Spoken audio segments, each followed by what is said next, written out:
BRS తోటి ఎప్పుడు రాదు, ఇప్పుడే కాదు, ఈ 2.5 సంవత్సరాల కాలంలో సవాల్ ఇసురుడు, సవాల్ ఇసిన తర్వాత రాకపోవడం బీఆర్ఎస్ పార్టీకి అలవాటు. బీఆర్ఎస్ పార్టీ ఎందుకంటే అన్ని అబద్ధాలు అసత్యాలు ప్రచారం చేస్తారు కాబట్టి ఎప్పుడు మాట మీద ఉండే పార్టీ బీఆర్ఎస్ పార్టీ కాదు. ఆ బీఆర్ఎస్ పార్టీలో హరీష్ రావు గారు కావచ్చు, కేటీఆర్ గారు కావచ్చు, ఆ బీఆర్ఎస్ పార్టీలో ఉన్న నాయకులకు అలవాటు మాటలు ఎక్కువ చేతలు తక్కువ, చెప్పేదానికి చేసేదానికి తేడా ఉండదు. 676 కోట్ల టెండర్లో 2,000 కోట్ల స్కామ్ ఎట్లా జరిగితే చదువుకున్నానని చెప్తారు.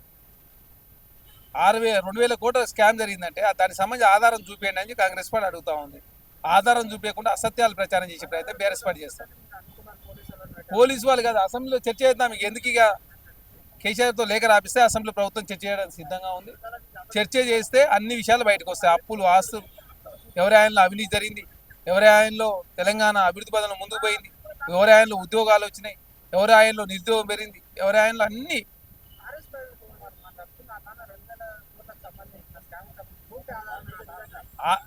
ఆధారాలు. అసలు అసత్యాలు ప్రచారం 600 ఎక్కడి, 2,000 కోట్లు ఎక్కడిదే, 676 కోట్లేనే.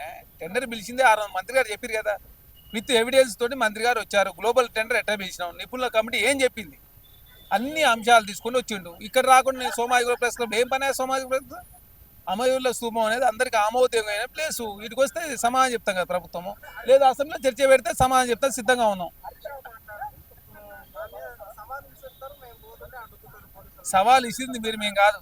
ఎప్పుడు సవాల్ విసురుడు అవినీతి అని చెప్పుడు అనవాయితీ. మీకు ఏది తీసుకున్నా, ఎల్డుపాలెం తీసుకున్నా, మెట్రో తీసుకున్నా, మూసీ తీసుకున్నా, RRR తీసుకున్నా, 4th సీట్ తీసుకున్నా, రుణమాఫీ ఏదన్నా తీసుకో, అవినీతి అవినీతి అని చెప్పి మీరే ప్రచారం చేస్తారు.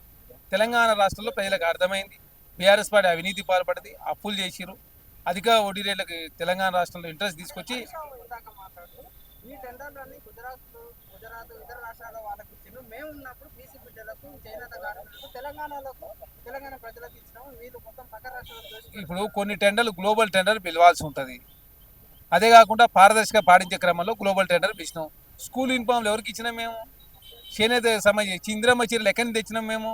మీలాగా ఏందో బతుకమ్మ చీరలు ఏం చీరలే, నెల రోజులు బతుకమ్మ చీరలు చినిగిపోయాయి. ఇప్పుడు బతుకమ్మ చీరల ప్లేస్లో ఇందిరమ్మ చీరలు తెస్తే అది కూడా చేనేత కార్మికులు ఇచ్చిన చీరలతోటి మహిళలంతా కూడా పండగలు కావచ్చు, శుభకార్యాలకు ఆ చీరలతోటి పోతున్న పరిస్థితి మనం చూసినాం. అంటే చూసి ఓరలేక బీఆర్ఎస్ పార్టీ అసత్యాలు ప్రచారం చేసే ప్రయత్నం చేస్తూనే ఉంటారు. వారు మారరు. తెలంగాణ రాష్ట్ర ప్రజలకు అర్థమైంది కాబట్టి బీఆర్ఎస్ పార్టీ ఇంటికి పంపారు. అసెంబ్లీలో చర్చ మీరు పారిపోయారు. అసెంబ్లీలో చర్చ పెడుతుంటే కృష్ణా జలాలు, గోదావరి జలం మాట్లాడుతుంటే హరీష్ రావు, కేటీఆర్ గారు బైకాట్ చేసి వెళ్ళిపోయారు. పారిపోయే నైజం మీది, అసత్యాలు అబద్ధాలు ప్రచారం చేసే నైజం మీది, కాంగ్రెస్ పార్టీది కాదు. కాంగ్రెస్ పార్టీ ఇచ్చిన మాట కట్టుబడి ఉంటుంది.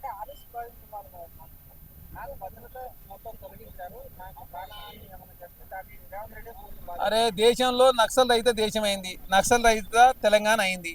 ముఖ్యమంత్రి గారు స్వయాన కాన్వాయ్ని కావచ్చు సెక్యూరిటీ తక్కువ చేసుకున్నారు. దానిలో భాగంగా మీకు అంత భయం ఎందుకు, అంత లంగపల్లి చేసినావా, అంతెందుకు భయపడాల్సిన అవసరం ఉంది.